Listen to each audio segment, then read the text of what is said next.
আর কিছুক্ষণের মধ্যেই রাজনৈতিক দলগুলোর সাথে জরুরি বৈঠকে বসছে জাতীয় ঐকমত্য কমিশন। আর এতে সভাপতিত্ব করবেন প্রধান উপদেষ্টা ডক্টর মোহাম্মদ ইউনূস ও কমিশন প্রধান। আর এ বিষয়ে আরও জানাতে রাজধানী ফরেন সার্ভিস একাডেমিতে আমাদের সহকর্মী রেদওয়ান আহমেদ আমাদের জন্য অপেক্ষা করছেন। একটু দেখে আসতে চাই কি আপডেট আছে রেদওয়ানের কাছে। রেদওয়ান, বৈঠকটি তো 6টায় শুরু হওয়ার কথা, যেমনটি জানি শুরু হয়েছে কিনা, এ বিষয়ে কি তথ্য আছে, কোন কোন রাজনৈতিক দলের লোকজন এখন পর্যন্ত এখানে এসে পৌঁছেছেন, বিস্তারিত জানাবেন।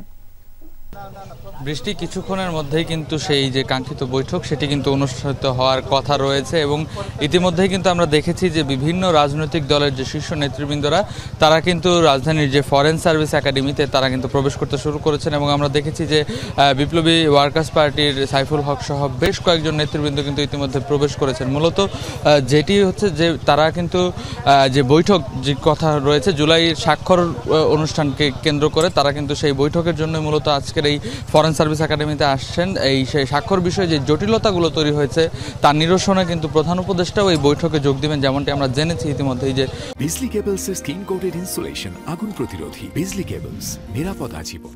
প্রধান উপদেষ্টার প্রেস উইংয়ের পক্ষ থেকে জানানো হয়েছে এবং এই বৈঠকের পরপরই কিন্তু আসলে যেই সিদ্ধান্তগুলো আসলে অনুষ্ঠিতব্য যে জুলাই সনদ স্বাক্ষর অনুষ্ঠান 2025 সেই অনুষ্ঠানের আসলে কিভাবে সেটি বাস্তবায়ন হবে এবং এ নিয়ে কি জটিলতা নিরসনে যতগুলো পদক্ষেপ নেওয়া হবে সেগুলো কিন্তু এই বৈঠকের পরেই বিস্তারিতভাবে জানা যাবে। এবং ইতিমধ্যে আমরা দেখাচ্ছিলাম যে কিছুক্ষণ আগ পর্যন্ত কিন্তু যতগুলো রাজনৈতিক দলের শীর্ষ নেতৃবৃন্দরা আছে তারা ভেতরে প্রবেশ করতে শুরু করেছেন এবং প্রধান উপদেষ্টা আসলে কিন্তু তারপরে যে মূল বৈঠকের যে আনুষ্ঠানিকতা সেটি কিন্তু শুরু হবে এবং সেটি শুরু হওয়ার পরপরই কিন্তু যে বৈঠকের যে মূল বিষয় সেগুলো কিন্তু সরাসরি সম্প্রচারও করা হবে এবং তারপরেই আসলে আমরা জানতে পারবো যে এই বৈঠকের যে মূল সিদ্ধান্ত সেটি আসলে কি।